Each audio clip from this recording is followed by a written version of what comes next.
بسم الله السلام عليكم ورحمة الله وبركاته. كفرحي المهاجة سيكاجة فرحيان مرول بإن شاء الله. بسم الله السلام عليكم ورحمة الله وبركاته. وادي السلام لما أنتي نسود وهذا meeshaan maanta waxaan ku haysanaa salaad qurux badan oo cambo lagu sameeyay lagu daray iyo digaag aad u qurux badan oo macaan maasha Allah soo dhawaada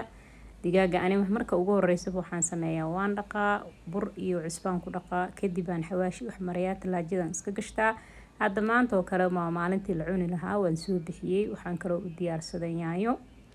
basal iyo kamsar aduun oo dhan meeshaan iskugu shiiday maasha Allah tabaarakallah ومعان بدن بيها وحا اوغا dhigay biyaha raqiga ani maraq digaaga ma isticmaalo marka baaquligan aan ku gadistay baaquligan waxa iigu jiro laba qaado oo yogurt ah waxaan ku darayaa hadda liinta burtuqaalka aan ku daray jab isku walaaqaya waxaan ku darsanayaa saliid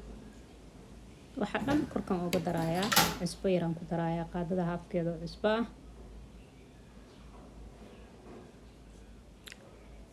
markaan isku walaaqo waxaan isku darayaa baradhadii iyo kaaroodkii iyo diyaarsanaa waxaan ku darayaa yaanyadii markaan isku walaaqo kadibna waxaan ku darayaa digaagan ku korshubayaa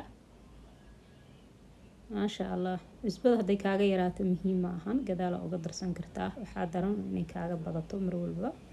hadda korkan uga shubay waa in yar oo kooban oo isku bislaan karaan maasha Allah ساليري كم ساليران كركو أوجا دري ساسي بكون ماتي ما شاء الله وبين كان قليي لو بقولن ووجيي لو بقولن ووجب سلادي الحمد لله جكوا بسوي بحني بهذا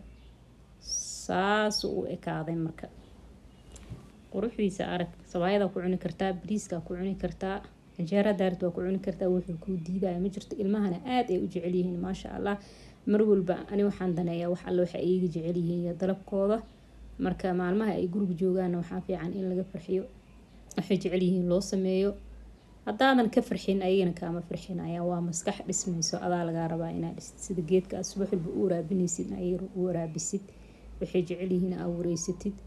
qalbiga u dhistid mas'uuliyad adaa ka ilaahay uu kaaga dhigay mas'uul adag iyo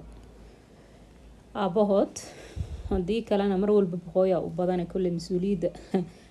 arkaysa iyo ciladaha gaarka ah marka hooyo Allah ku fududeeyo meel walba joogtid casriyahoodana